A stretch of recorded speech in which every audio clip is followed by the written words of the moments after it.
Ibrani 11 ayat yang pertama. Iman adalah dasar dari segala sesuatu yang kita harapkan dan bukti dari segala sesuatu yang kita belum lihat. Ada orang mungkin yang berkata, iya kan, kami sudah mengerti tentang iman. Yang menjadi pertanyaan, iman seperti apa?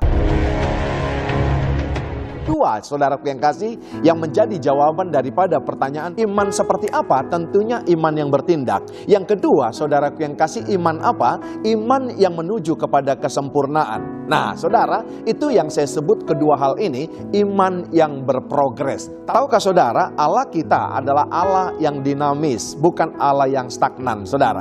Maka kita orang-orang percaya adalah orang-orang juga bukan yang stagnan, tapi orang-orang yang terus berprogres, orang-orang yang dinamis. Kenapa saudara? Saya katakan iman yang bertindak, karena sebelum kita percaya Yesus, kita melihat dulu baru percaya. Tapi Ibrani 11 ini berkata, saudaraku yang kasih, tanpa melihat pun kita sudah percaya. Kitab Yakobus berkata, saudara tidak cukup hanya memiliki iman saja, tapi harus ditambahkan dengan yang namanya perbuatan-perbuatan. Nah, kita belajar perbuatan yang seperti apa, saudara? Haleluya. Sebab saudara kalau percaya saja, Alkitab berkata setan-setan pun, roh-roh jahat pun percaya. Saudara nanti buka Kisah 19, ada anak-anak Skewa, waktu mereka mengusir setan, saudaraku yang kekasih, setan itu berkata kepada mereka, Yesus aku kenal, Paulus aku tahu, tapi kamu siapa? Jangan-jangan saudaraku yang kasih, kita ngaku orang beriman, orang percaya, tapi ketika kita berbicara tentang Injil dan kebenaran, orang berkata, saudara, Yesus aku kenal, Paulus aku tahu, kamu siapa? Saya belajar daripada satu ayat, dikatakan begini, saudaraku yang kasih, kita tidak boleh lupakan dan kita harus ingat, saudara. Alkitab berkata dari Yakobus 2 ayat 21 sampai 22 dikatakan begini, tidakkah saudara ingat bahwa Abraham, bapa kita, catat, garis bawahi, bapa kita telah dibenarkan karena perbuatannya. Ia rela menaati Allah sekalipun ia harus mengorbankan Ishak putranya di atas mezbah persembahan. Saudara lihat, ia sangat percaya kepada Allah sehingga ia dengan rela melakukan apa saja yang diperintahkan Allah kepadanya. Imannya telah disempurnakan oleh apa yang dilakukannya, oleh tindakan dan perbuatan yang baik. Saudara, lihat saya, kita diselamatkan bukan karena perbuatan, tapi ternyata belajar dari Bapak kita ini, saudara, ternyata orang-orang yang benar, orang yang sudah diselamatkan akan bertindak, akan berbuat sesuatu karena apa?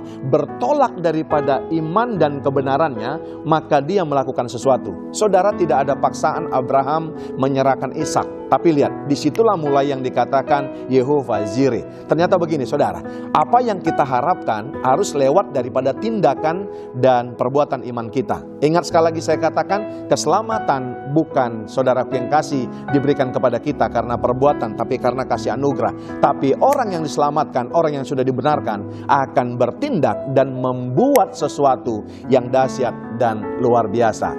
Haleluya. Kita punya Bapak rohani, kita percaya kepada pemimpin kita ini. Makanya waktu apapun yang disuruh kepada kita, yang diperintahkannya, saudara eksekusi nggak? Saudara lakukan nggak? Karena apa, saudara? Saudara trust kepada pemimpin ini. Saudara lihat, Abraham, iya kan, Bapa kita, dia percaya kepada Bapa di surga, kepada Yesus. Dia melakukan, bertindak, berbuat yang sesuai dengan apa yang diperintahkan Bapa.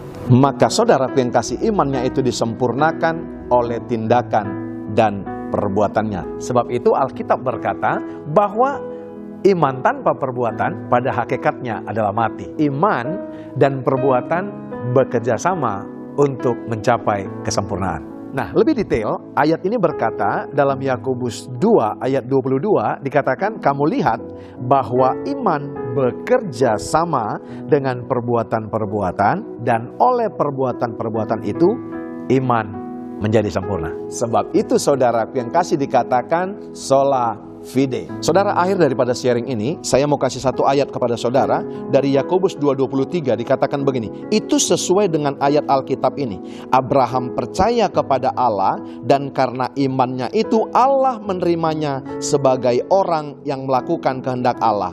Itu sebabnya Abraham disebut sahabat Allah. Anda mau disebut sebagai sahabat Allah yang memiliki iman, jadilah orang benar yang beriman dan berbuatlah sesuai kehendak pribadi yang Anda imani tersebut, yaitu Yesus, maka Anda akan layak disebut sebagai sahabat dan bukan budak. Dari saya Royal Purba, Immanuel.